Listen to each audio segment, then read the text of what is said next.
Now, there's been a lot of talk in the news about Brexit recently, and you've probably heard a lot of words like backstop and Chequers. But what does it all mean? Well, here's one of RTÉ's political experts, Paul Cunningham, to explain. The word Brexit means that Britain is exiting or leaving the European Union. The British people voted in favour of leaving the EU in June 2016. But the date Britain will actually leave the EU is March 2019. Both the British and the EU are now trying to agree on what relationship they will have after Brexit.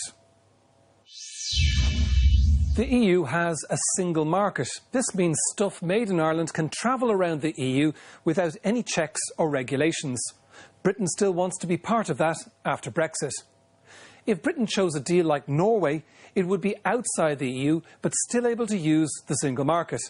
But it would mean that people as well as goods could travel freely across borders, and Britain doesn't like that. If Britain chose a deal like Switzerland, it could still use the single market, but it would have to obey the same trade rules as the EU, and Britain does like that. Britain wouldn't have the problem with rules, courts and people if it had a trade deal like Canada, but it would only have limited use of the single market, and Britain wants more than that. The British Prime Minister Theresa May has another idea. Her plan is known as Chequers. She wants a better deal than Canada, but without as many rules.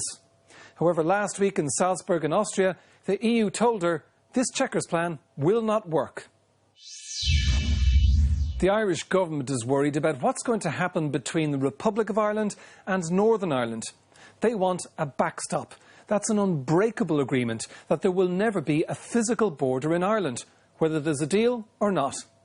When you cross the border today, no one stops you to ask for your passport or to look in your car or any trucks. Both the Irish and British governments say they want this to remain even after Brexit next year. However, if Britain wants a deal like Canada, then the EU will want to know what stuff is crossing the border. Both sides are trying to work out how to do that without having to have checks at the border. Both sides agree there should be a backstop, but they can't agree how it will work. If they get that sorted, they'll have longer to work out a trade deal. But they only have a few weeks to sort out the backstop. The clock is ticking.